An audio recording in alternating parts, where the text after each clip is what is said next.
López Obrador ha desmentido este supuesto espionaje de la Secretaría de la Defensa Nacional y asegura que Animal Político, que la revista Proceso, que Carmen Aristegui publican esta supuesta investigación sobre un ejército espía, porque obviamente no comulgan con su gobierno, con la 4T, y se da pues nuevamente esta oportunidad para decir que en la oposición mienten cuando dicen que el presidente es un peligro para la libertad de expresión. Hoy quedó confirmado que no.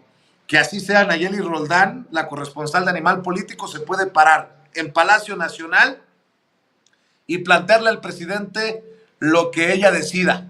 Eso sí, el presidente responde como él considera, y aquí pues ha habido una gran controversia durante el día, sobre todo en redes sociales, mi querida Elisa. ¿Qué piensas tú?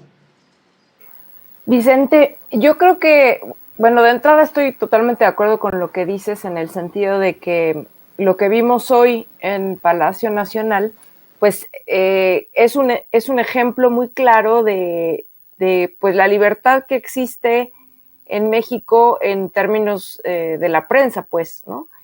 Pueden ir a Palacio Nacional cualquier periodista que se lo proponga a discutir de tú a tú con el presidente y a plantear los temas que, como los de hoy, por supuesto que son preocupantes. Y cuando digo preocupantes es porque, a ver, yo no sé, no tengo los elementos suficientes como para decir si esto es verdad o no. Por supuesto que es la palabra de esta periodista y a los medios que representa. Ellos dicen que han hecho esta investigación en la que comprueban supuestamente que el ejército habría espiado usando uno de estos software que se llama Pegasus, que ya había estado en las noticias de México hace algunos años, porque se supone que este software lo usaron también en otros sexenios y por supuesto, bueno, de manera ilegal, ¿no? Entonces, bueno, lo que dicen esta periodista y los medios que representa, en este caso Animal Político y otra serie de instituciones que ayudaron también a esta investigación, es que el ejército habría usado este software para espiar a este defensor de derechos humanos en Tamaulipas, de nombre Raimundo, no me acuerdo el apellido, perdón. Ramos. Ramos, exacto, Raimundo Ramos.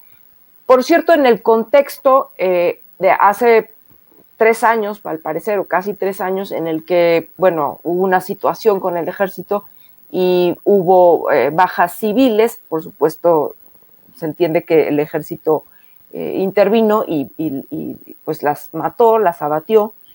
Y entonces, bueno, en este contexto donde este defensor de los derechos humanos interviene, pues porque al parecer ahí algunas de las víctimas se acercaron a él, bueno, familiares de las víctimas, quiero decir, y bueno, esto ocurre.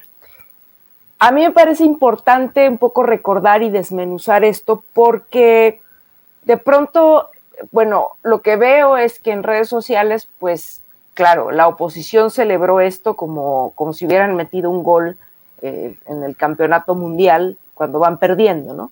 Entonces les pareció que la periodista, además, que se vuelve, cosa que yo cuestiono mucho siempre, que me parece crítico, cuando los periodistas ellos mismos se vuelven como la noticia, ¿no?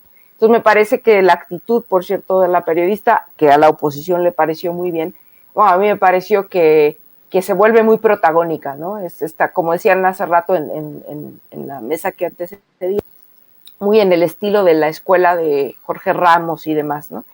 Entonces, bueno, ante este ruido que se hace en las redes y que no se alcanza a ver, me parece, el fenómeno en toda su dimensión.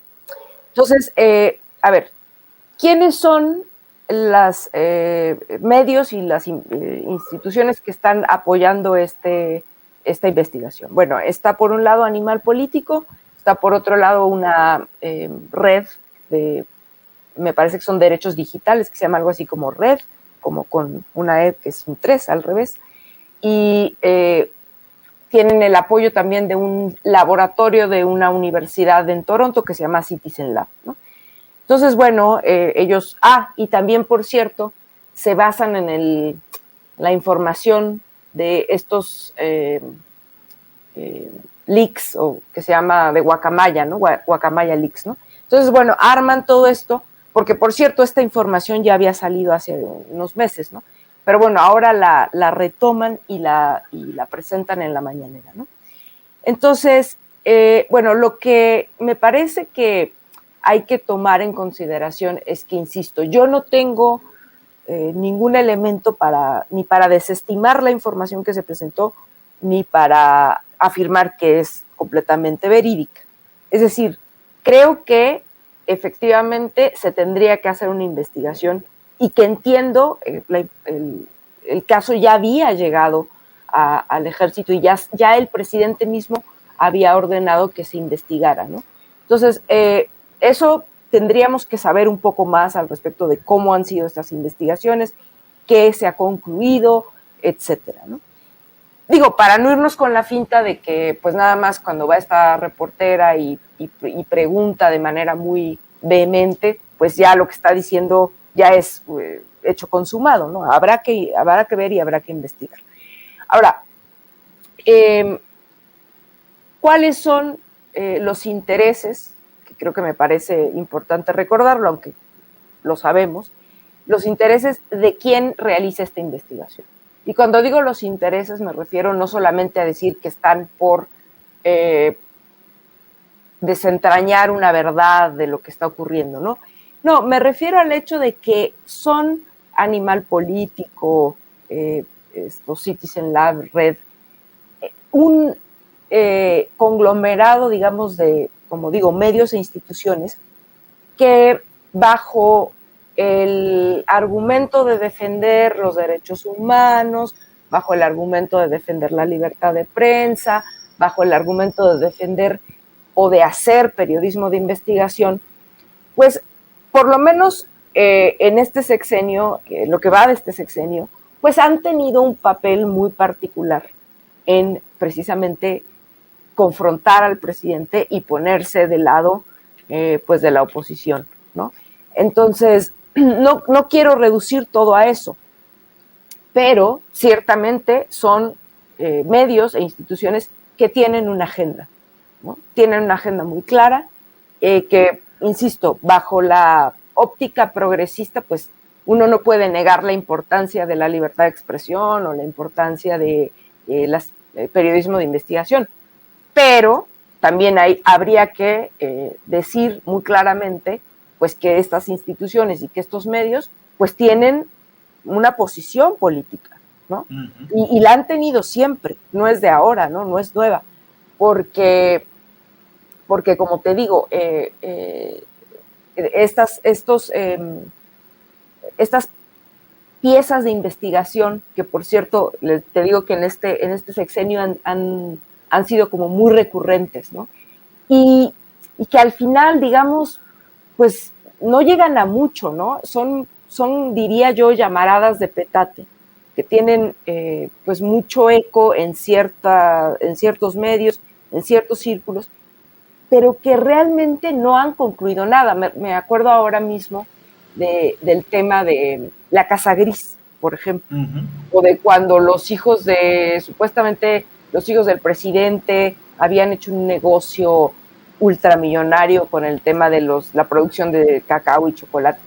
Que al final, ¿qué ocurrió? Pues no era nada, ¿no? No quiero decir con esto que esta investigación en concreto no traiga nada. Yo creo que el tema es delicado, definitivamente, pero para realmente empezar a tocar un tema que me parece justo delicado, que es el presidente se ha encargado, creo yo, de rescatar al ejército mexicano como otras tantas instituciones del Estado mexicano. Y cuando digo rescatar me refiero al hecho de que no va a poder, por supuesto, garantizar que en el tiempo que lleva ya se acabaron malos manejos, corrupciones, abusos, y cosas que hay en muchas de estas instituciones que ha querido rescatar, incluida el ejército, ¿no?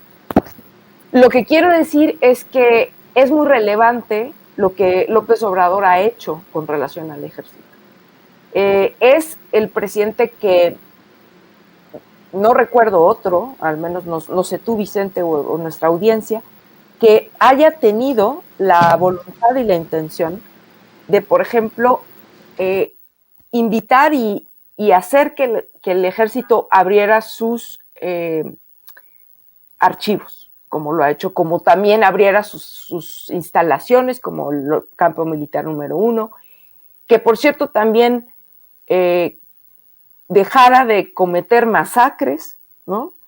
Y rindiera cuentas, ¿no? Porque como sabemos, el ejército es una institución, digamos, que por naturaleza es jerárquica, es cerrada, es disciplinada, y no es fácil que esté abierto al escrutinio público, ni es fácil que sus mandos y su estructura en general esté acostumbrada a rendir cuentas.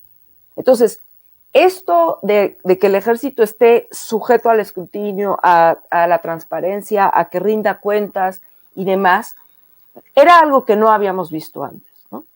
Entonces, si ahora se están poniendo sobre la mesa situaciones que involucran al ejército y que pueden pues estar constituyendo eventualmente violaciones graves a los derechos humanos o alguna otra situación así, bueno, pues que se investigue. Y yo creo que el presidente ha sido muy enfático en su voluntad para que esto suceda, ¿no? Y bueno, por otro lado, también habría que discutir en otro momento tal vez y en otras condiciones, pues la importancia de rescatar al ejército como una institución garante de la soberanía del país, pero no por una situación defensiva al exterior, sino porque, a ver, el hecho de que el presidente haya recurrido ahora al ejército, por ejemplo, para que lleve a cabo las obras de infraestructura más importantes del sexenio, ¿no? Que participe en ello y que participe, como siempre lo ha hecho, pero todavía más, en muchas labores como la cuestión de la protección civil, como la atención en muchas situaciones a la población mexicana. Entonces, creo que, digo, no hay que dejar de ver que también el ejército tiene errores y seguramente tiene todavía muchas cosas que debe cambiar, pero tampoco me parece que sirva de mucho en este contexto, como me parece que hace este reportaje, ponerlo al ejército como verdaderamente todo lo malo que existe, ¿no? Si se cometieron faltas, que se responda, pero bueno, eso así, ahí lo dejaría ahorita, ¿no? Así es. Y oye,